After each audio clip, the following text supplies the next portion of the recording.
दोस्तों, आज मैं आपको केसर के बारे में बताने जा रहा हूँ कि इसकी हम कैसे खेती कर सकते हैं और अपनी जो आर्थिकी है उसको कैसे मजबूत कर सकते हैं। इसके अतिरिक्त यह हमारी सेहत के लिए कितना लाभदायक है, इसमें कितने गुण हैं। दोस्तों, यह केसर भी जो है वो दो प्रकार का होता है। एक ये अमेरिकन केसर है और दूसरा जो है वो एक कश्मीरी केसर भी होता है, जैसे हमारे भारतवर्ष में। तो जो कश्मीरी केसर है वो कुछ ही विशेष इलाकों में पाया जाता है, जिस तरह से कश्मीर के कुछ इलाकों में ही। लेकिन ये जो अमेरिकन केसर है ये लगभग गर्म प्रदेश में भी सब जगह जो है वो उगाया जा सकता है। तो इस केसर की हम जो खेती है, जब पतझड़ ऋतु शुरू होती है, जिस तरह से सितंबर अक्टूबर में जब गेहूं की फसल हम बीजते हैं तो उस वक्त हम इस अमेरिकन केसर की भी बिजाई करते हैं। तो सर्वप्रथम हमें जो है वो इसके बीज चाहिए, जो हम अच्छी क्वालिटी के जो है वो लेते हैं। तो इनको जो बीजना है तो इनकी कतारों में भी आपस में जो है वो लगभग आधा फुट की जो है वो दूरी होनी चाहिए, और जो पौधे हैं या जो बीज बीजने हैं उनका भी आपस में जो है वो आधा फुट का जो है यानी कि 6 इंच का जो है वो लगभग अंतर होना चाहिए, ताकि ये पौधा जो है वो आसानी से फल फूल सके।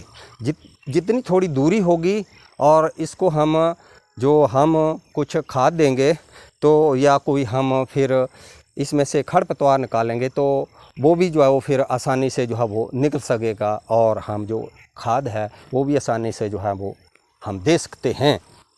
तो इसके जो किस तरह के बीज हम लेंगे तो मैं आपको जो है वो बाद में बताऊंगा। हमारे वीडियो में जो है वो आप बने रहें। तो ये जो केसर है इसमें बहुत सारे गुण जो है वो पाए जाते हैं, जिस तरह से इसमें विटामिन ए, विटामिन सी, जिस तरह से विटामिन ए जो है वो हमारी आँखों के लिए या हमारी आँखों की जो रोशनी है उसके लिए बहुत ही अच्छा होता है, इसलिए हमारी नज़र को भी यह बढ़ाता है। विटामिन सी होने की वजह से या हमारी जो इम्यूनिटी है या उसको बढ़ाता है, यानी कि ये हमारी रोग प्रतिरोधक शक्ति को बढ़ाता है। इसके अतिरिक्त इसमें कैल्शियम भी होता है जो हमारी हड्डियों को मजबूत करता है। इसमें प्रोटीन भी होता है जो हमारी जो दिनचर्या के काम में जो तंतुओं की टूट फूट होती है तो उसकी मुरम्मत का काम करने का भी ये कार्य करता है। जो हमारे दिन भर की जो थकान होती है तो यह उसको दूर भी करता है। इसमें मैग्नीज, पोटाशियम तत्व भी होते हैं।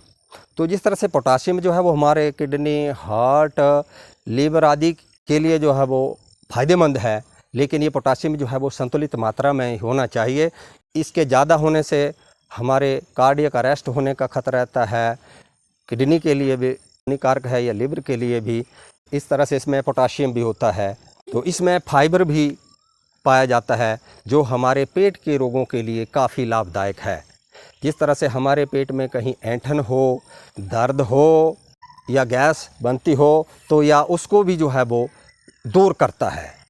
इसके अतिरिक्त इसमें जो है वो एंटी इन्फ्लामेटरी गुण भी हैं। कहीं यूरिक एसिड आदि की वजह से जो सूजन आदि होती है शरीर के हिस्सों में, तो वो सूजन भी जो है वो दूर हो जाती है, या एंटीऑक्सीडेंट का काम करता है, एंटी एजिंग का काम करता है ये। यदि हम इसका जो है वो अपनी साग सब्जी में रोज़, जिस तरह से ये हमारा ये फूल है, तो ये फूल जो है, ये जो इसका गुच्छा है, ये इस वक्त जो है वो ये तैयार हो चुका है। ये इस तरह से जो है वो ये अब तैयार हो चुका है, लाल रंग का हो चुका है। तो इसके जिस तरह से व्यक्तियों को देख करके अगर हम 5-4 आदमी हैं तो हमें जो है वो अपनी सब्जी में इसको जो है वो नित्य डाल लेना चाहिए, इतना का भर। तो इससे जो है वो हम सभी रोगों से जो है वो बचे रहेंगे। तो नित्य जो है वो हम इसका जो है वो यदि एक आदमी है तो हम इस तरह से इसकी जो 5-7 स्ट्रैंड्स या जो रेशे हैं उनको पानी में डाल कर के, जिस तरह से शाम को पानी में भिगोने के लिए डाल दिया और सुबह तक पानी का रंग बदल जाएगा, तो उस पानी को हमें जो है वो कुछ हफ्तों तक जो है वो यूज़ कर लेना चाहिए। इसके अतिरिक्त हम इसका साग सब्जी में भी नित्य सेवन कर सकते हैं। तो इसी तरह से जो है वो यदि हम इसका सेवन करते रहेंगे तो निश्चय ही हम जो है वो सेहतमंद रहेंगे और हमारी आयु जो है वो लंबी होगी। तो इसके अतिरिक्त या स्त्रियों के जो रोग होते हैं, जिस तरह से स्त्रियों को कमर में दर्द होता है, तो इस अवस्था में भी इसको घी में तैयार करके उबाल करके उस घी को प्रतिदिन 4-5 ग्राम की मात्रा में यदि लें तो जो कटी पीड़ा है वो दूर होगी। स्त्रियों का जो मासिक धर्म है या उसको भी नियमित करता है, ऐसा देखने में जो है वो यह आया है। तो यह हमारी जो याददाश्त है उसको भी यह बढ़ाता है। यदि हमारे बाल झड़ते टूटते हों तो यह बालों को भी घना, सुंदर तथा लंबा जो है वो बनाता है। हमारी याददाश्त जो है वो बढ़ती है। अब आपने किस तरह के जो बीज हैं या फूल जो हैं उनको चुनना है बीजों के लिए, तो इस तरह से ये तो तैयार हो चुका है। अब जब ये सूख जाएगा, ये पौधा जो है बिल्कुल सूख जाएगा, तो फिर जो है वो इसमें छोटे छोटे जो बीज निकलते हैं तो उनको जो है वो आपने सेलेक्ट करना है। बड़े बड़े फल, यहाँ तो ये कुछ घने पौधे हैं, इस वजह से इनके जो फूल हैं वो बड़े ना हो सके।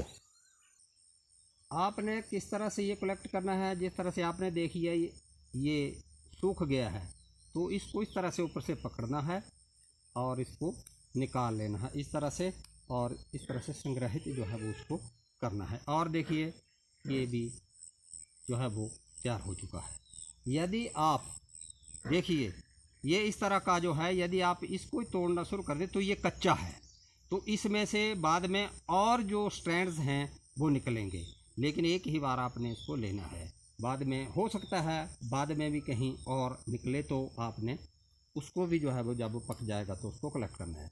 तो ये हमारे पास इस तरह के ये बीज हैं, तो ये हमने रखे हुए हैं बीज।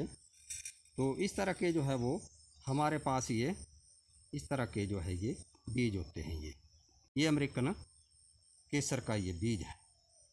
तो आप जो है वो इसकी खेती करिए, आप किचन गार्डन में इसको लगाइए, या आप अगर आपके पास जगह नहीं है तो गमलों में भी 5-7 गमलों में यदि आपके पास 100-150 पौधे हो जाएं तो उनसे ही आपके लिए जो है वो साल भर के लिए जो वो एक दवाई जो है या एक मसाला जो है वो आपके लिए बिल्कुल तैयार होगा, जो आपको बिल्कुल निरोग रखेगा। यदि आपको मेरा ये विषय या वीडियो अच्छा लगे तो कृपया सब्सक्राइब ज़रूर करें, ताकि हम आपके लिए नई नई इन्फॉर्मेशन इन जड़ी बूटियों आदि के बारे में जो है वो आपको देते रहें।